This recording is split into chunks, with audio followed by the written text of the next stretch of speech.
You know, there are moments in history when ordinary people find themselves caught between love and duty, between heart and honor. Tonight, as the fire crackles beside me and shadows dance across these old walls, I want to tell you about three souls whose lives became entangled during the darkest chapter of the 20th century. This is a story about Elena, a field nurse whose compassion knew no boundaries. About Thomas, a wounded soldier whose jealousy would consume everything he touched. And about David, a prisoner whose quiet courage would challenge everything they thought they knew about enemies and allies. Before we step into this story, I'd love to hear from you. Do you have a memory or a family story about the war, something your grandparents or great-grandparents lived through or told you? Share it in the comments. These stories deserve to be remembered. What you are about to hear is not just another war story. This is a tale of how love can bloom in the most impossible circumstances, how jealousy can poison even the purest intentions, and how one man's inability to trust would ultimately destroy the very future he was trying to protect. By the end of this story, you will understand why some wounds never heal, why some choices echo through generations, and why the greatest battles are often fought not on battlefields, but within the human heart itself. The year was 1943. The war had been raging for what felt like an eternity, and field hospitals had become sanctuaries of both healing and heartbreak. Elena Whitmore was 24 years old when she first arrived at the makeshift medical station just behind the front lines in northern France. She had volunteered against her family's wishes, driven by something deeper than patriotic duty. She believed that healing transcended politics, that compassion knew no uniform, no flag, no nationality. Elena was not like the other nurses. While her colleagues maintained professional distance, she would sit with dying soldiers regardless of which side they fought for. She would hold their hands as they whispered final words in languages she did not understand. She would write letters to mothers she would never meet, in countries she might never visit. The other medical staff whispered about her methods, but no one could argue with her results. Patients under Elena's care showed remarkable improvement rates. There was something about her presence that seemed to draw people back from the brink of death itself. Thomas Mitchell had been in love with Elena since their childhood days in the countryside outside London. They had grown up in neighboring villages, their families had been friends for decades, and everyone simply assumed they would marry after the war ended. Thomas was a good man in many ways. He was brave on the battlefield, loyal to his comrades, and devoted to his country. But love had twisted something inside him, turned devotion into possession, transformed care into control. When Thomas learned that Elena had volunteered for field service, he pulled every string he could to get assigned to the same sector. He told himself he was protecting her, keeping her safe in a dangerous world. But the truth was darker than that. Thomas could not bear the thought of Elena surrounded by other men, could not tolerate the idea that she might form connections he could not monitor or control. His love had become a cage, and he was determined to be both the lock and the key. The first few months at the field hospital passed without major incident. Elena threw herself into her work with characteristic dedication, and Thomas managed to convince himself that his presence was necessary, that his vigilance was justified. He would find excuses to visit the medical tent, would volunteer for duties that kept him nearby, would watch Elena's interactions with patients and colleagues with the intensity of a hunter tracking prey. But everything changed the day they brought in David. David Richter was a German officer who had been captured after his unit was ambushed during a reconnaissance mission. He was badly wounded, with shrapnel embedded in his shoulder, and a severe infection that threatened to take his life. The field hospital was overcrowded, supplies were running low, and many of the medical staff argued that enemy prisoners should receive only basic care.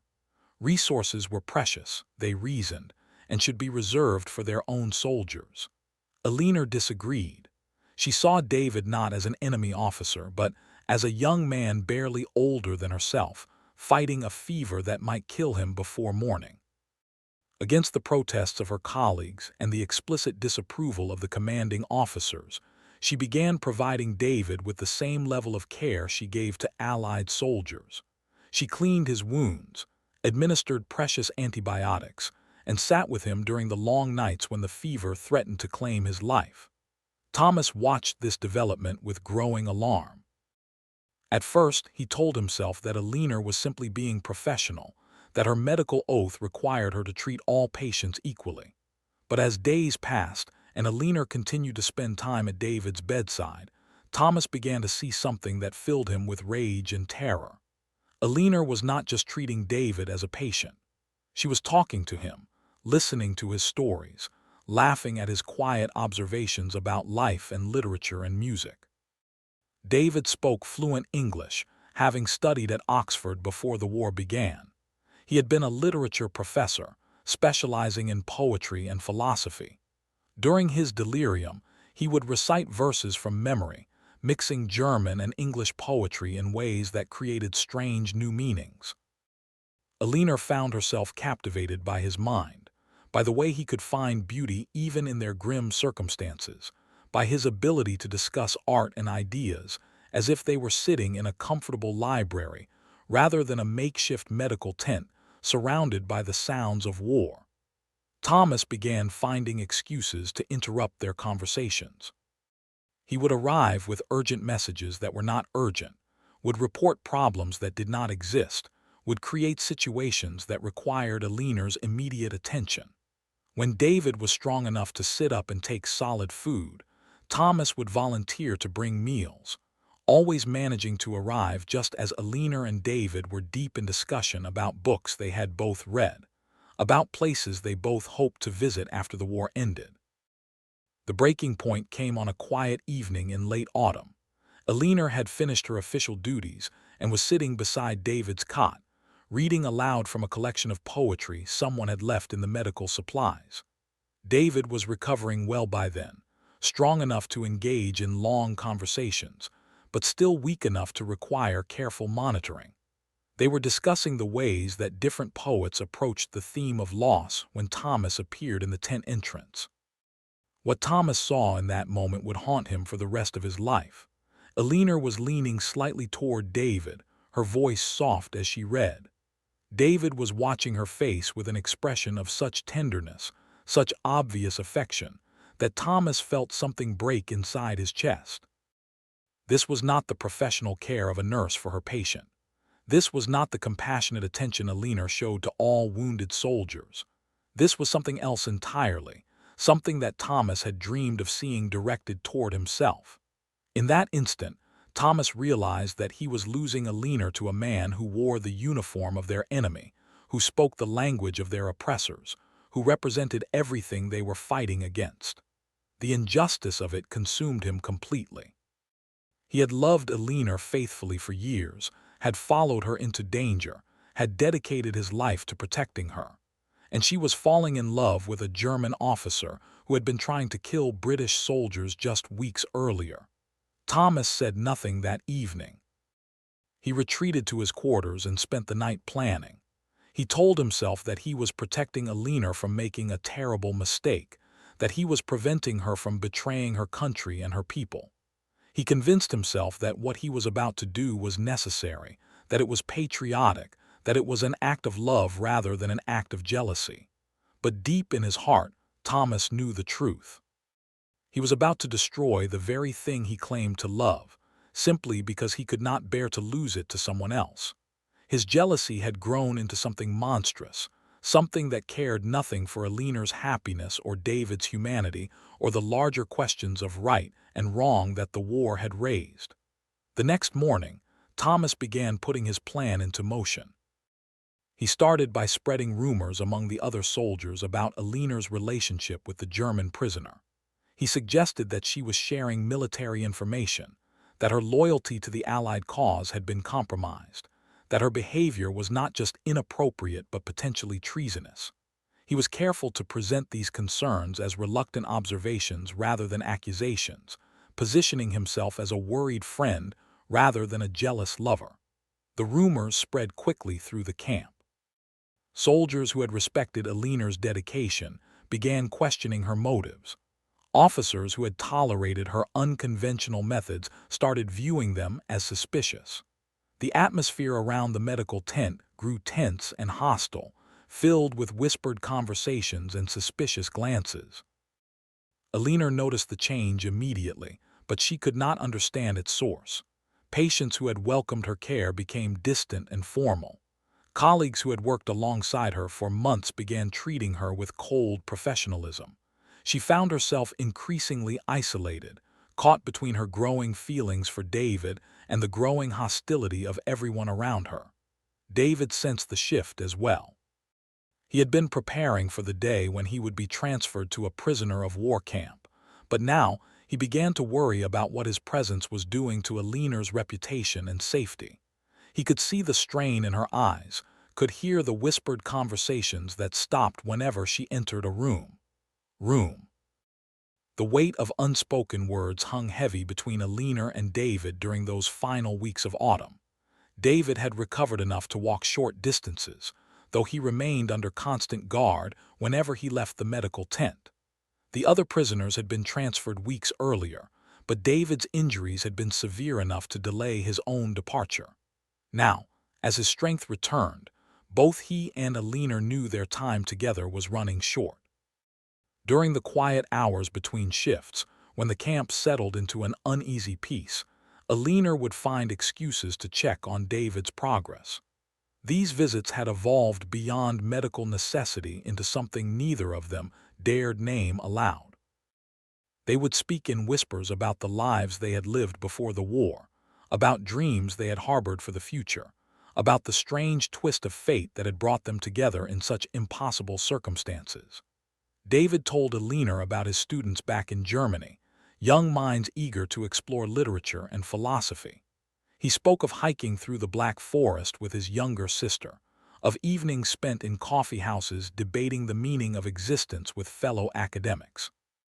Elena shared stories of her childhood in the English countryside, of long walks through meadows filled with wildflowers, of her decision to become a nurse against her parents' wishes. What struck both of them was how similar their worlds had been before uniforms and flags had divided them into enemies. They had both loved books, both found solace in nature, both believed that healing and teaching were noble callings. The war had forced them into roles they had never chosen, had painted them as adversaries when they might have been friends in different circumstances. Thomas watched these conversations with growing desperation. His rumors had begun to take root, but they had not achieved the result he desired. Instead of driving Elena away from David, the hostility from others seemed to push her closer to the German officer. Thomas could see defiance growing in Elena's eyes, could sense her determination to protect David from the suspicion and hatred that surrounded them. The breaking point came when Thomas overheard Elena and David making plans. David's transfer to the prisoner camp had been scheduled for the following week, but they were discussing ways to maintain contact after he left. Elena had mentioned knowing someone who worked with the Red Cross, someone who might be able to facilitate the exchange of letters. David was teaching her basic German phrases, simple words that she could use if they ever had the chance to communicate. Thomas realized in that moment that his subtle campaign of rumors and whispers had failed. Elena was not being driven away from David by social pressure. Instead, she was being drawn deeper into what Thomas saw as a betrayal of everything they had fought for. His jealousy reached a fever pitch that night as he lay awake, imagining Elena waiting for letters from a German prison camp, imagining her learning the language of their enemies, imagining her choosing David over him even after the war ended. The next morning, Thomas made a decision that would haunt him for the rest of his life. He requested a private meeting with Major Harrison, the commanding officer of their sector. Harrison was a career military man, traditional in his views and suspicious of anything that might compromise military discipline. Thomas presented his concerns about Elena in terms of military security rather than personal jealousy. He told Harrison that Elena had been sharing information about Allied troop movements with the German prisoner. He claimed to have witnessed conversations where military details were discussed, though he carefully avoided being specific enough to be easily disproven.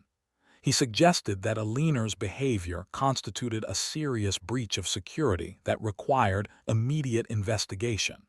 Major Harrison listened to Thomas's report with growing concern. The war had made everyone paranoid about spies and collaborators, and the idea of a nurse becoming romantically involved with an enemy officer was exactly the kind of scandal that could destroy careers and compromise operations. Harrison promised to look into the matter immediately. Within hours, Elena found herself summoned to Harrison's office for questioning. The major was direct and unforgiving in his approach. He accused Elena of inappropriate conduct with a prisoner of war, of sharing classified information, of allowing personal feelings to compromise her professional judgment. Elena denied the accusations vehemently, but she could see that Harrison had already made up his mind about her guilt. The interrogation lasted for several hours, with Harrison demanding details about every conversation Elena had shared with David, every moment they had spent together, every word that had passed between them. Elena tried to explain that her interactions with David had been no different from those she maintained with any patient, but Harrison was not interested in her explanations. He had received reports from a reliable source, he said, and those reports painted a very different picture of her behavior. When Elena was finally dismissed from Harrison's office, she realized that her world had fundamentally changed. She was no longer trusted by her superiors, no longer welcome among her colleagues, no longer safe in the place she had considered home. Worse still, she understood that David was now in serious danger.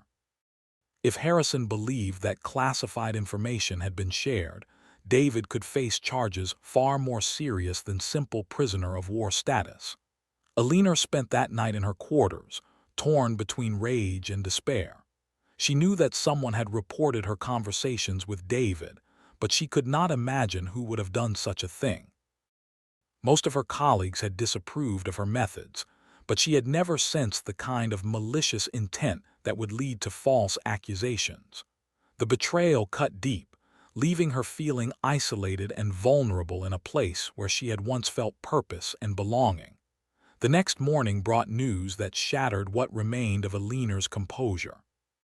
David was being transferred immediately, not to the standard prisoner of war camp as originally planned, but to a high-security facility reserved for enemy officers suspected of espionage activities. The charges against him were serious enough that he might face a military tribunal, with consequences that could include execution. Elena rushed to the medical tent, hoping to see David before his transfer, but she found the area surrounded by guards. David was already gone, moved during the early morning hours to prevent any possibility of communication or interference. Elena learned from one of the remaining guards that David had asked to leave a message for her, but that request had been denied as a security risk. Standing outside the empty medical tent, Elena felt the weight of loss settling over her like a heavy blanket. In the space of 24 hours, she had lost not only David but also her sense of purpose, her feeling of belonging, her faith in the people she had trusted. She realized that someone among her colleagues, someone she had worked alongside and trusted, had deliberately destroyed the connection she had formed with David. Thomas appeared beside her as she stood staring at the empty tent. He offered words of comfort, suggesting that she was better off without the complications that David had brought into her life. He spoke of the relief he felt knowing that she was no longer in danger of compromising herself, of his hope that they could return to the relationship they had shared before David's arrival. But as Thomas spoke, Elena began to see something in his eyes that chilled her to the bone. There was satisfaction there, a sense of accomplishment that seemed entirely inappropriate given the circumstances. Thomas was not offering comfort to a friend who had suffered a loss. He was celebrating a victory, taking pleasure in the removal of what he had seen as an obstacle to his own desires. The realization hit Elena like a physical blow. Thomas had been the source of the reports to Major Harrison. Thomas had been spreading rumors about her loyalty and her relationship with David. Thomas had orchestrated David's transfer to a high-security facility, knowing full well that such a move could result in David's death. The man she had trusted since childhood, the man who claimed to love her, had betrayed them both out of jealousy and possessiveness. Elena stared at Thomas in horror, seeing him clearly for perhaps the first time in her life. This was not love she was witnessing, but something far darker and more dangerous. Thomas had been willing to destroy an innocent man and ruin her career simply to eliminate a perceived rival. His jealousy had transformed him into someone she no longer recognized, someone capable of cruelty and deception in the name of affection. Without saying a word, Elena turned and walked away from Thomas, leaving him standing beside the empty medical tent. She knew in that moment that everything between them was finished, that his jealousy had poisoned whatever feelings she might have had for him. More importantly, she understood that David was now in mortal danger because of Thomas's actions, and that she might be the only person who could help him. The war continued around them, but for Elena, Thomas, and David, the real battle was just beginning. Thomas's jealousy had set in motion events that would echo through the rest of their lives, creating wounds that would never fully heal and consequences that none of them could have foreseen. The future they might have shared, all three of them in their different ways, had been shattered by one man's inability to trust in love, to believe that Elena's heart was large enough to care for others without diminishing her capacity for affection. Elena's world had crumbled in the span of a single day, but she was not the kind of woman who accepted defeat without a fight.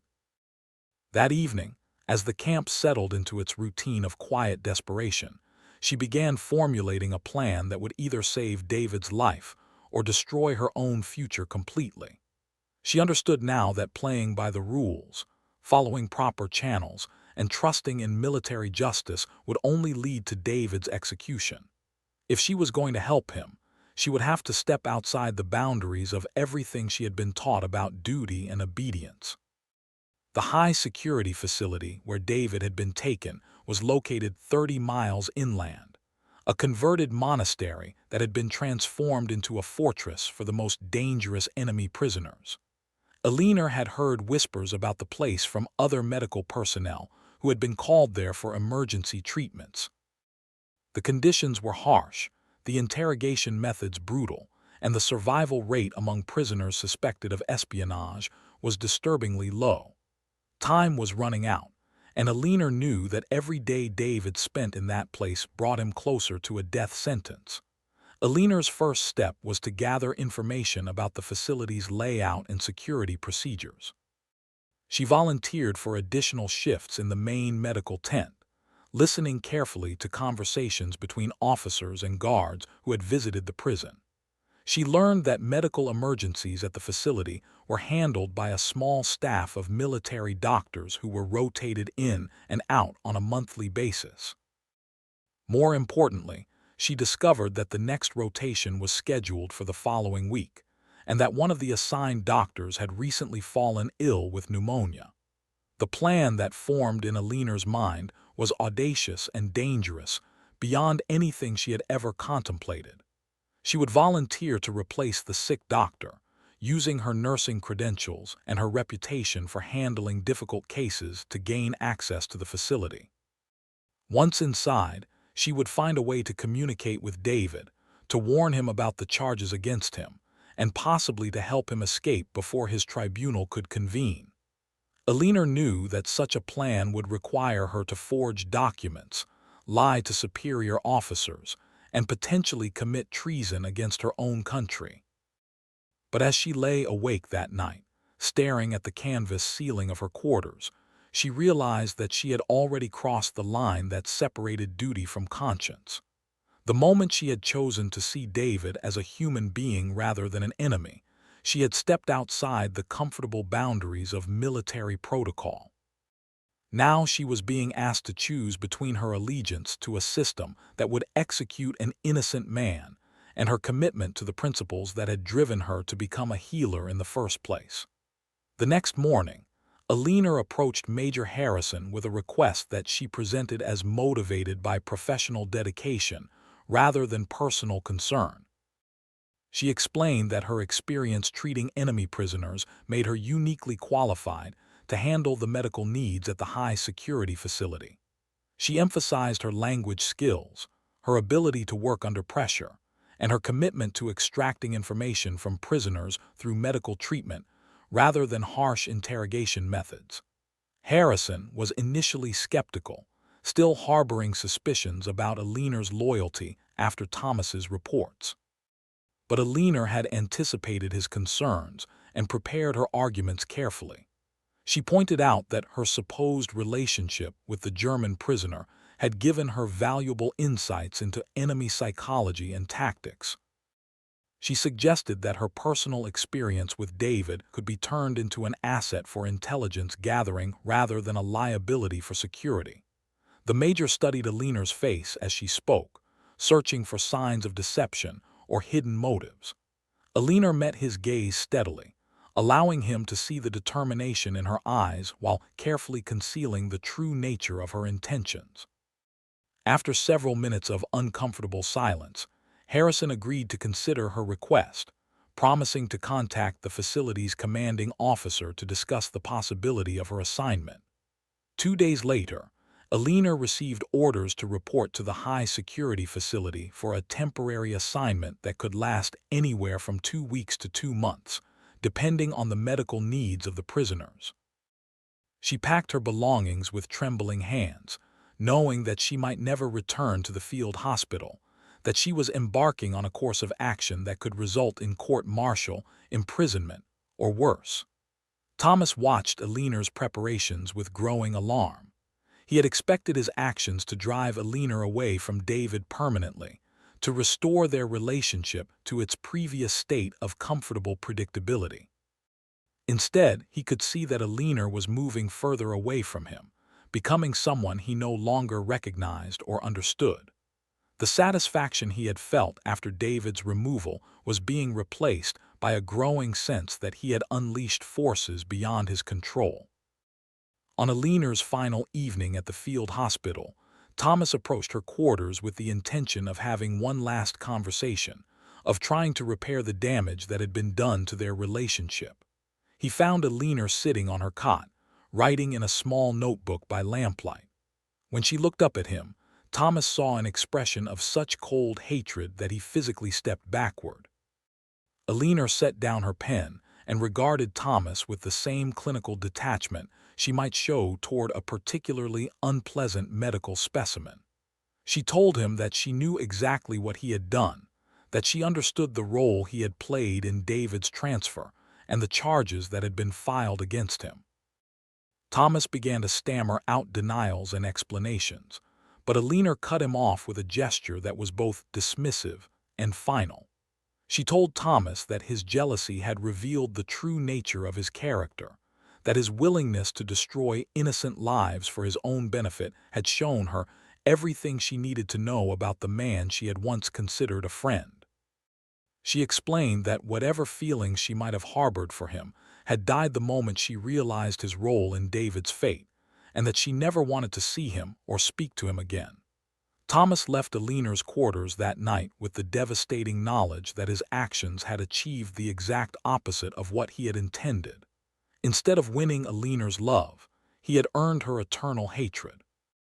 Instead of removing David as a rival, he had elevated the German officer to the status of a martyr in Elena's eyes. Instead of protecting Elena from what he saw as a dangerous infatuation, he had pushed her toward a course of action that would put her in far greater peril than any romantic relationship could have caused. The journey to the high-security facility took Elena through countryside that had been scarred by months of warfare. Burned farmhouses dotted the landscape like broken teeth, and the roads were cratered with shell holes that made travel slow and treacherous. Elena rode in silence beside the military driver assigned to transport her, using the time to mentally rehearse the story she would tell when she arrived at her destination. The monastery that housed the prison had been built in the 13th century, its massive stone walls designed to withstand both earthly attacks and spiritual doubts. The German occupation forces had added barbed wire, guard towers, and machine gun nests, transforming the peaceful religious retreat into a fortress that looked capable of holding back an army.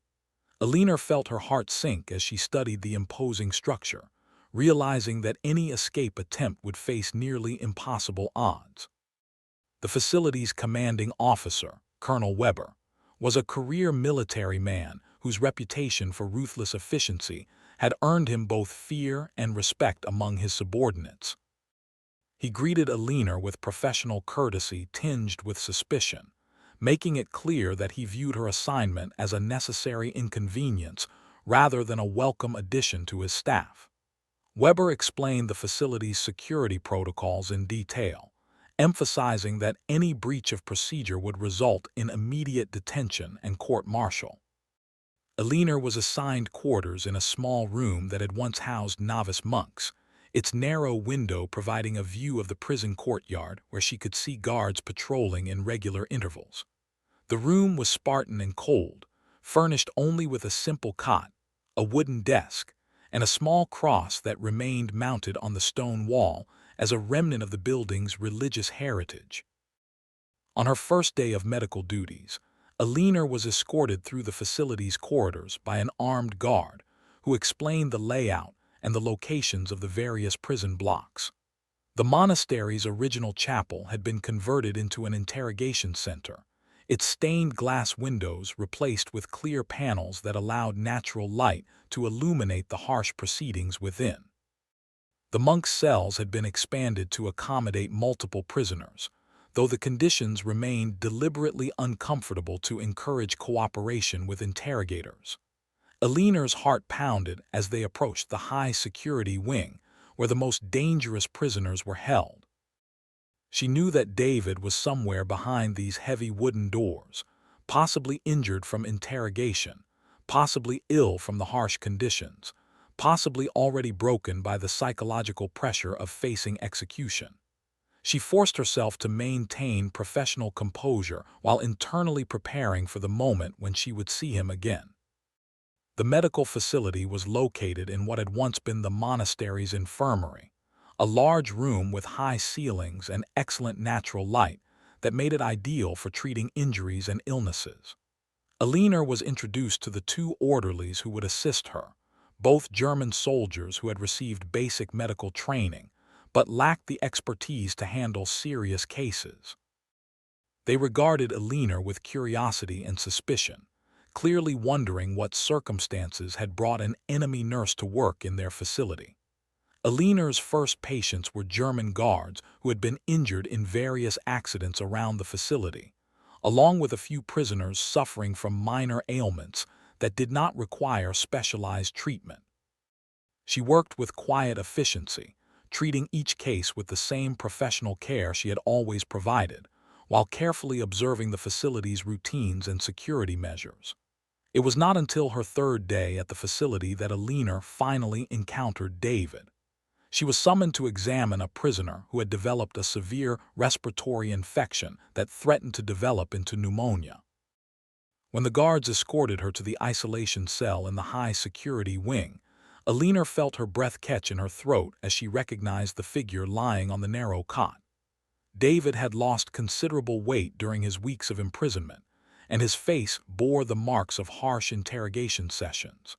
His left eye was swollen shut, and Elena could see evidence of other injuries beneath his torn prison uniform. But when he looked up at her entrance, his remaining eye showed a flash of recognition, followed immediately by concern for her safety rather than relief at her presence. Elena forced herself to maintain professional detachment as she examined David's condition, speaking only in clinical terms while the guards watched from the doorway. She diagnosed pneumonia in its early stages and prescribed a treatment regimen that would require daily monitoring and medication.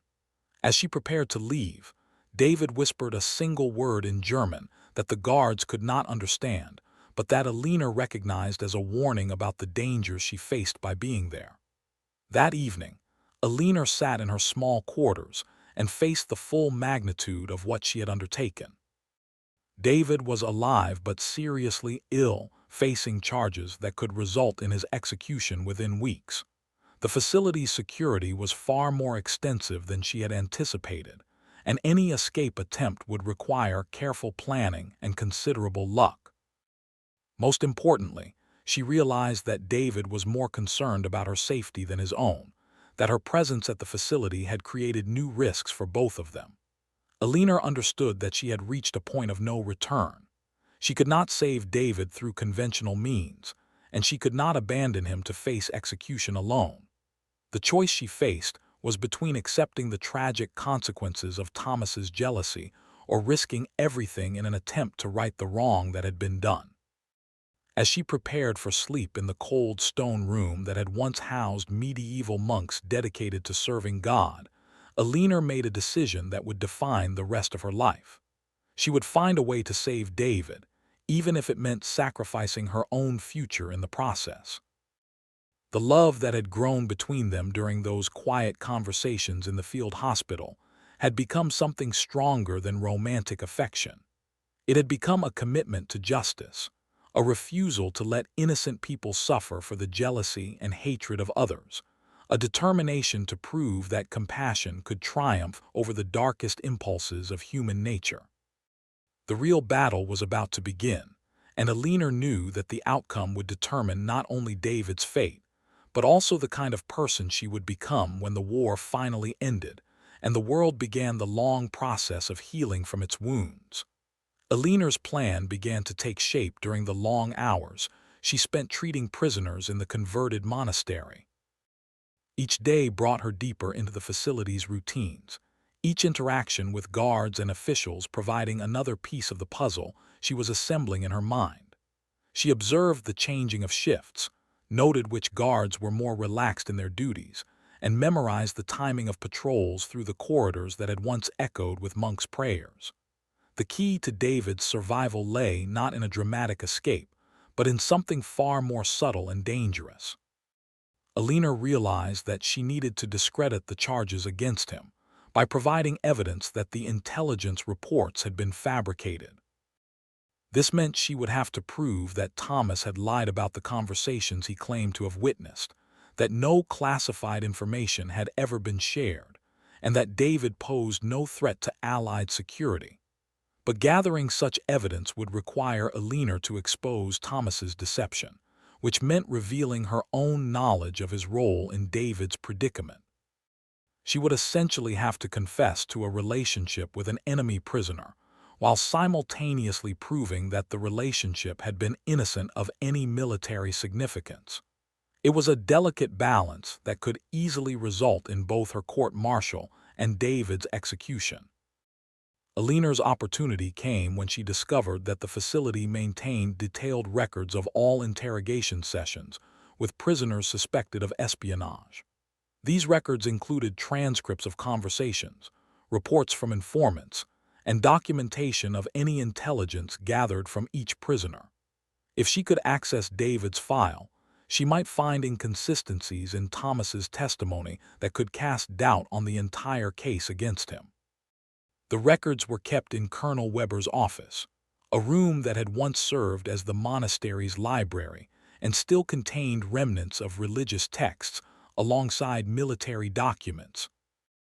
Elena knew that gaining access to this office would require her to take enormous risks, but she also understood that conventional appeals through military channels would be useless. Weber had already made it clear that he considered the prisoners under his command to be dangerous enemies worthy of harsh treatment. Elena began volunteering for additional duties that brought her into contact with Weber's staff, offering to treat minor ailments and injuries that the facility's regular medical personnel had overlooked. She cultivated a reputation for quiet efficiency and absolute discretion, never showing curiosity about matters beyond her medical responsibilities. Gradually, she gained the trust of several key personnel who began to view her as a reliable professional rather than a potential security risk.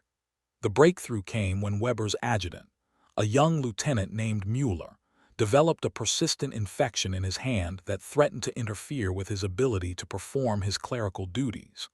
Elena treated the condition with careful attention, prescribing a regimen that required daily visits to her medical facility.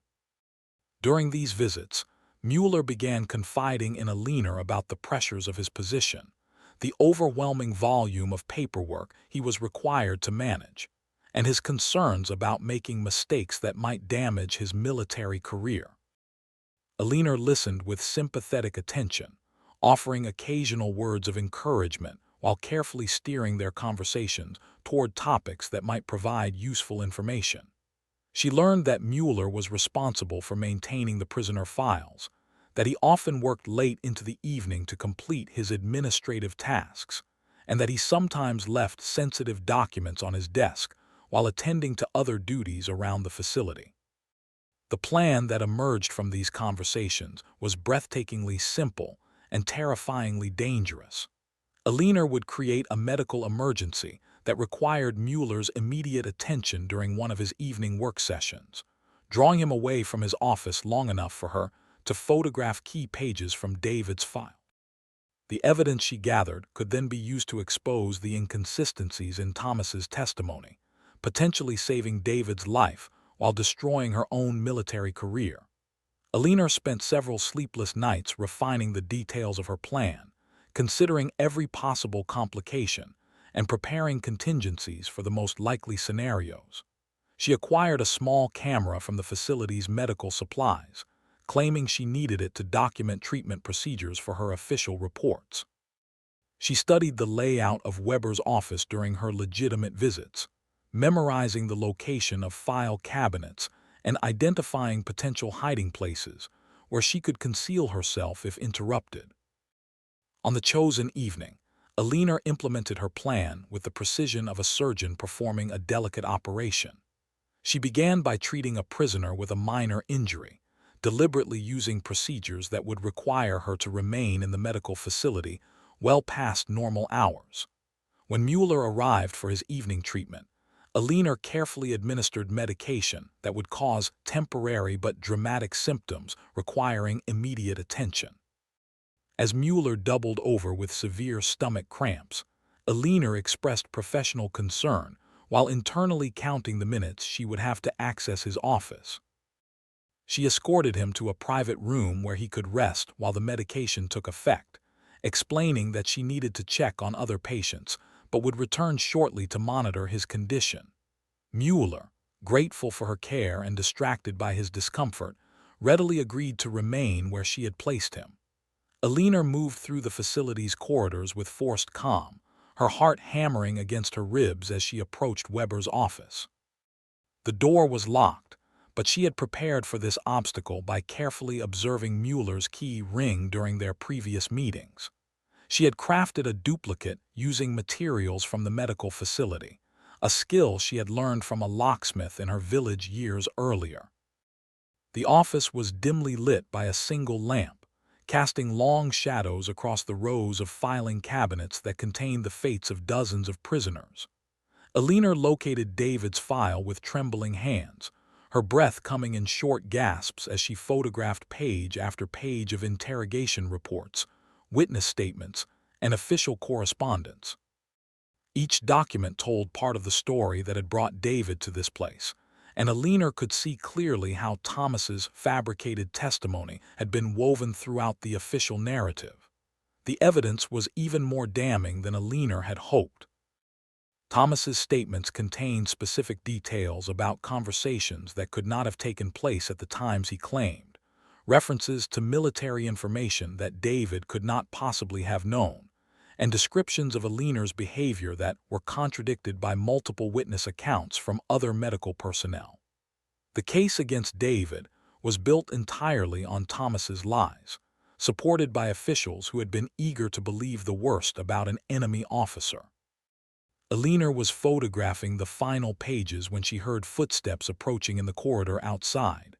Her hands shook as she quickly returned the documents to their proper order, closed the filing cabinet, and prepared to leave the office. The footsteps paused directly outside the door, and Elena realized with growing terror that someone was testing the door handle. She managed to conceal herself behind one of the larger filing cabinets just as the door opened, and Colonel Weber entered the office. Elena pressed herself against the cold stone wall, barely daring to breathe as Weber moved around the room, checking documents and securing sensitive materials for the night. She could hear him shuffling papers at his desk, opening and closing drawers, muttering under his breath about administrative details that required his attention. The minutes stretched into what felt like hours as Elena waited for Weber to complete his evening routine and leave the office. Her legs began to cramp from maintaining her cramped position, and she fought against the urge to shift her weight or adjust her stance. The camera containing the evidence she had gathered felt impossibly heavy in her pocket, and she imagined Weber discovering her presence and confiscating the photographs that represented David's only hope for survival. Finally, Weber concluded his business and left the office, locking the door behind him. Elena waited several additional minutes before emerging from her hiding place, her entire body trembling with the aftermath of fear and adrenaline. She made her way back to the medical facility, where she found Mueller beginning to recover from the symptoms she had induced, grateful for her professional care, and apologetic for disrupting her evening schedule. Elena spent the remainder of the night developing the photographs in a makeshift darkroom she had created using supplies from the medical facility. The images were clear enough to read the key passages that would expose Thomas's deception, and Elena felt a surge of hope as she realized that she finally possessed the evidence needed to save David's life. But she also understood that using this evidence would require her to confess to breaking into Weber's office, photographing classified documents, and violating numerous military regulations. The next morning brought news that made Elena's situation even more desperate. David's tribunal had been scheduled for the following week, with proceedings that would likely result in his execution within days of their conclusion. The charges against him had been deemed serious enough to warrant the death penalty, and the military prosecutors were confident in their case based on Thomas's testimony and the supporting documentation that Elena now knew to be fabricated. Elena realized that she had perhaps a week to find a way to present her evidence without destroying herself in the process. She needed to expose Thomas's lies while maintaining her own credibility, to prove David's innocence without revealing the illegal methods she had used to gather the proof. It was a challenge that seemed almost impossible, requiring her to navigate the complex politics of military justice while protecting herself from charges that could result in her own execution. As Elena sat in her small quarters that evening, studying the photographs that contained David's salvation, she understood that she had reached the most crucial moment of her life. The decisions she made in the coming days would determine not only David's fate, but also her own future and the kind of person she would become when the war finally ended. The love that had begun with quiet conversations in a field hospital had evolved into something far more profound, a commitment to truth and justice that transcended personal safety and military protocol. Thomas's jealousy had set in motion a chain of events that had brought them all to this moment of reckoning. Elena possessed the power to expose his deception and save David's life, but using that power would require sacrifices that she was only beginning to understand. The choice she faced was between accepting the tragic consequences of Thomas's betrayal or risking everything to prove that love and truth could triumph over jealousy and hatred. The tribunal was approaching, and Elena knew that time was running out for all of them. The evidence she had gathered represented hope, but hope that came at a price that might prove too high to pay. As she prepared for what might be the final phase of her desperate plan, Elena understood that she was about to discover whether the love she shared with David was strong enough to overcome the forces that had been arrayed against them.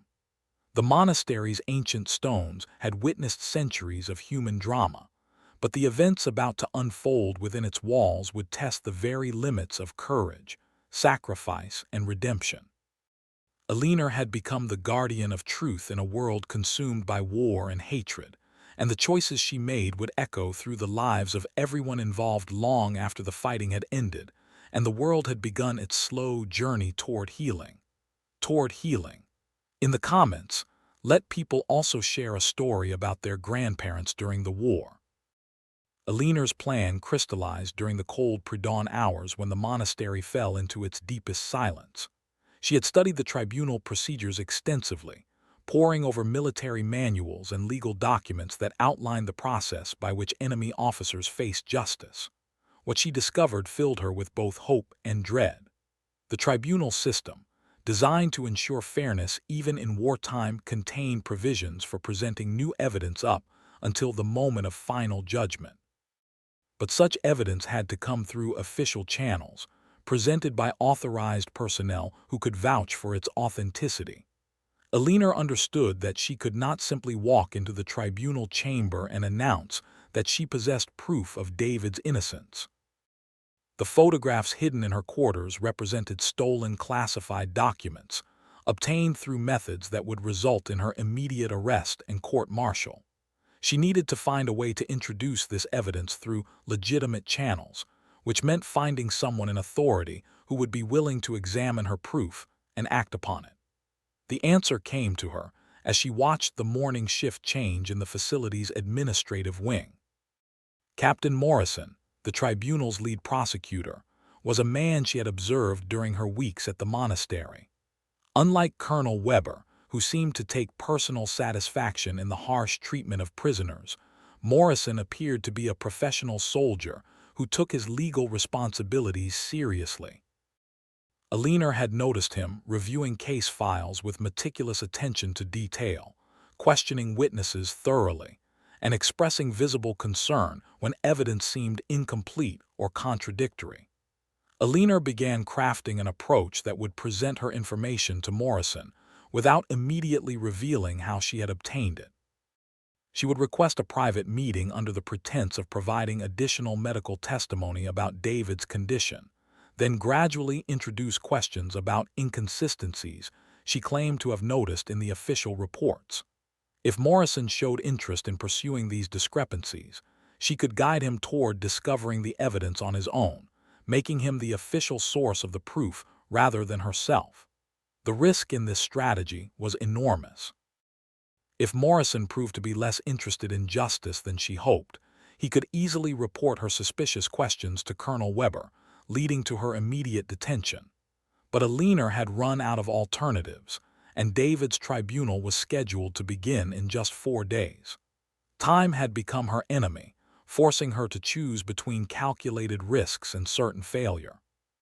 Elena requested her meeting with Morrison through official channels, submitting a formal request to provide additional medical testimony regarding the defendant's physical and mental condition.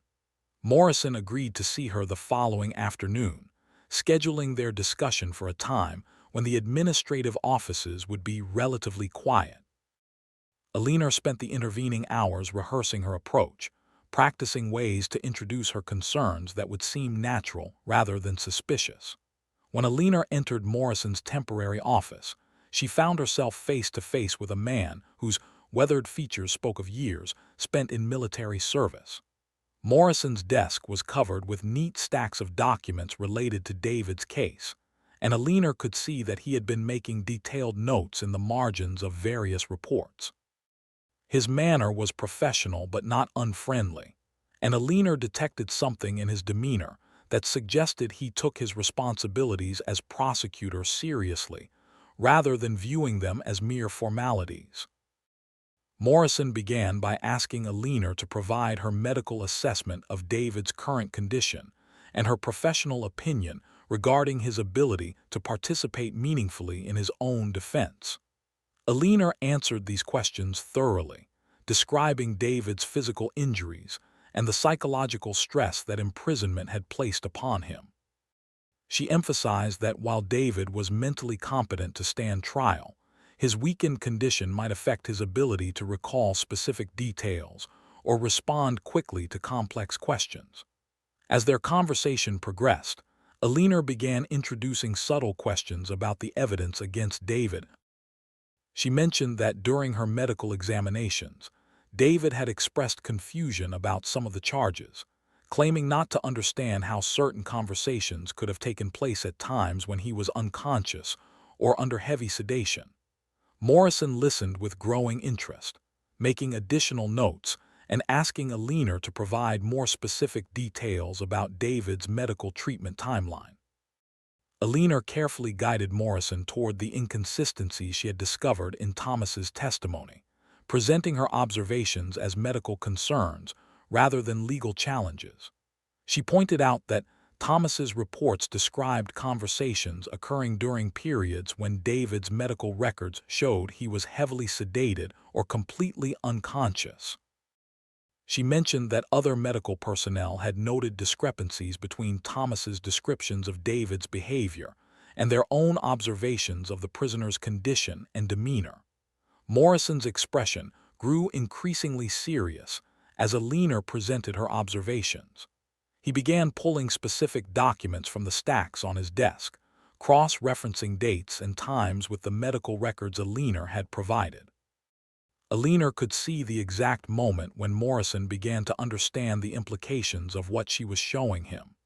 The prosecutor's professional instincts had been triggered, and he was now viewing the case against David with the critical eye of someone who had discovered potential flaws in what he had assumed to be solid evidence. Morrison asked Elena to provide him with copies of all medical records related to David's treatment, along with detailed schedules showing when David had been conscious and alert enough to engage in meaningful conversation. Elena agreed immediately, offering to compile this information within 24 hours and present it in a format that would be useful for legal review. Morrison accepted her offer, but Elena could see that he was already beginning to conduct his own investigation into the inconsistencies she had raised. Elena left Morrison's office with a mixture of hope and terror. She had successfully planted the seeds of doubt about Thomas's testimony without revealing her own illegal activities. Morrison appeared to be exactly the kind of professional she had hoped to find, someone more interested in ensuring justice than in simply securing a conviction. But she also understood that she had set in motion a process that could easily spiral beyond her control. Over the next 2 days, Elena watched from a distance as Morrison conducted a thorough review of the evidence against David. The prosecutor interviewed other medical personnel about their observations of David's condition and behavior. He requested detailed schedules of guard rotations and visitor logs. He even sent inquiries back to the field hospital, seeking additional information about the circumstances surrounding David's original capture and treatment. Elena realized with growing anxiety that Morrison's investigation would inevitably lead him back to Thomas. The prosecutor was too thorough to accept the inconsistencies she had identified without seeking explanations from their original source. When Morrison discovered that Thomas had fabricated key elements of his testimony, the entire case against David would collapse. But the investigation would also reveal Elena's role in exposing the deception, potentially leading to her own prosecution for the methods she had used to gather evidence. The morning before David's tribunal was scheduled to begin, Elena received a summons to appear in Morrison's office immediately. She walked through the monastery's corridors with the sensation of approaching her own execution, knowing that the next few hours would determine not only David's fate, but also her own future. Morrison's expression when she entered his office was unreadable, but Elena could see additional documents spread across his desk, including what appeared to be communications from the field hospital. Morrison began by thanking Elena for bringing the inconsistencies to his attention, explaining that his investigation had uncovered serious problems with the testimony that formed the foundation of the case against David. He had discovered that Thomas's reports contained numerous factual errors and timeline discrepancies that cast doubt on their reliability. More importantly, Morrison had learned that Thomas had been romantically interested in Elena, providing a clear motive for fabricating evidence against David. Elena listened with relief and growing dread, as Morrison explained that he had no choice but to recommend dismissal of all charges against David. The evidence was too compromised to support a conviction, and proceeding with the tribunal would represent a serious miscarriage of justice. David would be returned to standard prisoner of war status and transferred to a regular detention facility, where he would remain until the end of hostilities. But Morrison was not finished with his explanation. He had also uncovered evidence suggesting that someone at the monastery had accessed classified documents without authorization. Security procedures had been breached, and confidential information had been compromised. Morrison explained that he was required to report these security violations to Colonel Weber, who would undoubtedly launch an investigation to identify the person responsible. Elena felt the walls closing in around her as Morrison continued speaking. She had succeeded in saving David's life, but the cost was becoming clear. Her illegal activities would be discovered, leading to her court-martial and probable imprisonment. She would face charges of espionage, theft of classified documents, and violation of military security protocols. The penalties for such offenses during wartime could include execution, though Morrison suggested that her cooperation in exposing Thomas's deception might result in more lenient treatment. Morrison studied Elena's face as he delivered this information, and Elena realized that the prosecutor understood exactly what had happened. He knew that she had been the source of the security breach, that she had risked everything to save David's life, and that her actions had been motivated by love rather than treason. But Morrison was also a professional soldier bound by military law, and he could not ignore serious violations of security protocols regardless of their motivation. Elena made a decision that surprised even herself. She looked Morrison directly in the eyes and confessed to everything she had done. She explained how she had gained access to Weber's office, photographed the classified documents, and used that evidence to expose Thomas's lies. She described her motivations honestly, acknowledging her feelings for David while emphasizing that her primary concern had been preventing the execution of an innocent man. Morrison listened to Elena's confession with an expression that mixed admiration with regret. He told her that her actions had been both heroic and inexcusable, that she had saved an innocent life while committing serious crimes against military law. He explained that he would have to report her confession to his superiors, but that he would also recommend leniency based on the extraordinary circumstances that had driven her to such desperate measures. Elena asked Morrison for one final favor. She wanted to see David before her arrest, to explain what had happened and to say goodbye before they were separated forever. Morrison considered this request for several minutes before agreeing, explaining that such a meeting would have to be carefully supervised and strictly limited in duration. Elena accepted these conditions gratefully, understanding that Morrison was extending her a kindness that went beyond his official responsibilities. That afternoon, Elena was escorted to David's cell for what both of them understood would be their final meeting. David had been informed of the charges being dropped against him, but he had not yet learned the full cost of his freedom.